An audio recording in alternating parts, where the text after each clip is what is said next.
Wow, look how it rolls over the mountain. It's a bank of fog, but it began as a dirty lenticular cloud. And the lenticular clouds form when there's a high field of orgone energy. Please excuse my not so great quality camera.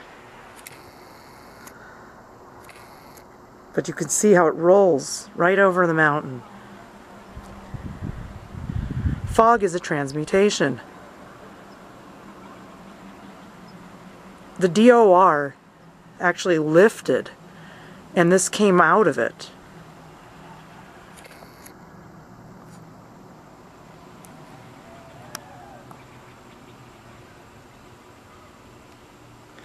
So when you see fog and marine layer,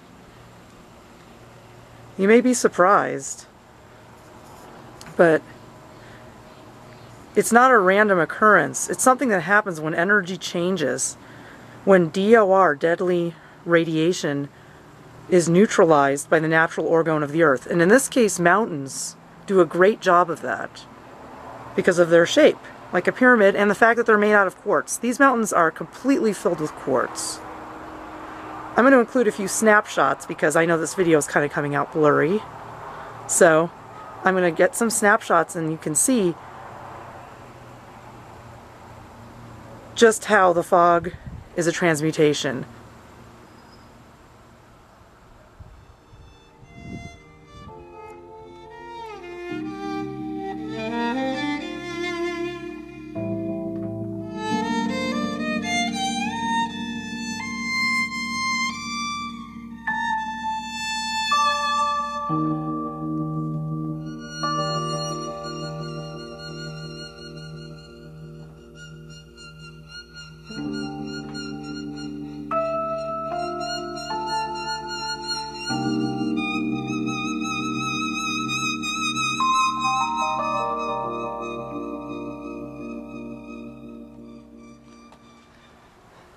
And as quickly as it came, it was gone. This is just a few minutes later, I'm back out, and there's still some of these transmuting clouds, which is pretty much water vapor being freed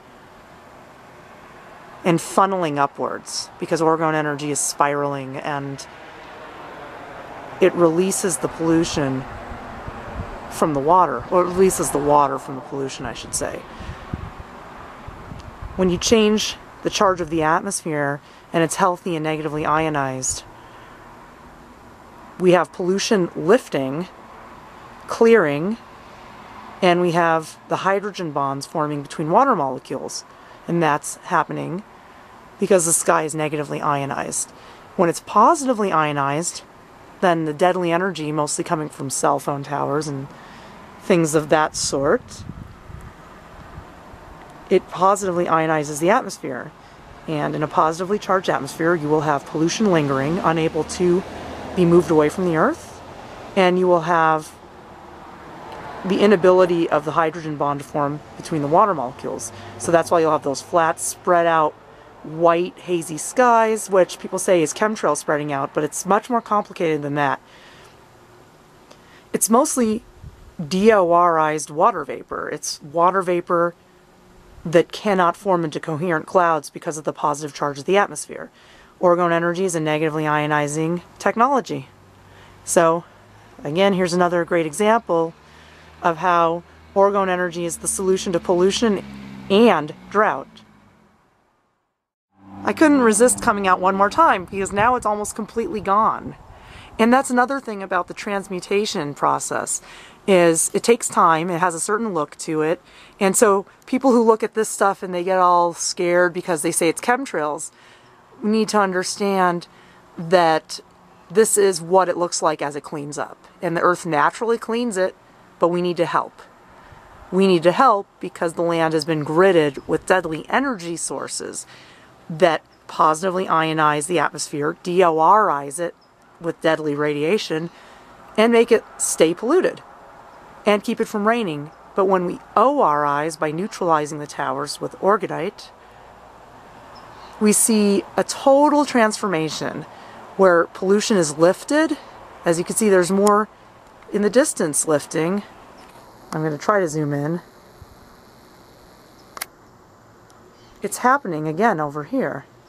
You see the dirty clouds. That's the separation of toxins as water vapor is freed from pollution, basically, particulates. It's when the positive ionization changes, becomes negatively ionized. That means fewer electrons in the atmosphere. Hydrogen bonds form between water molecules, and the water is essentially freed from the pollution, and that's why the smog lifts. See, we have so much to learn. It's so much more complicated and interesting than our cars make pollution, that pollution makes the world warmer. It's so much more interesting than that. It's the same energy that makes the pollution linger that causes the drought and causes the warming. It's not that the pollution caused the drought and the warming. The energetic pollution caused all of those. And when you clean it up with orgone energy, you have an energy change that takes care of all of those problems. So the smog lifts and it gets cooler, but it didn't get cooler because the smog lifted. We have to get out of this physical 3D model of global warming and understand that deadly radiation causes warming and it causes pollution to linger, and healthy, life-giving energy causes pollution to lift and causes cooling and rain. It's so easy to solve these problems. Good night from the Chembow. May you be enjoying clear blue skies, abundant rainfall, and all the best that weather has to offer.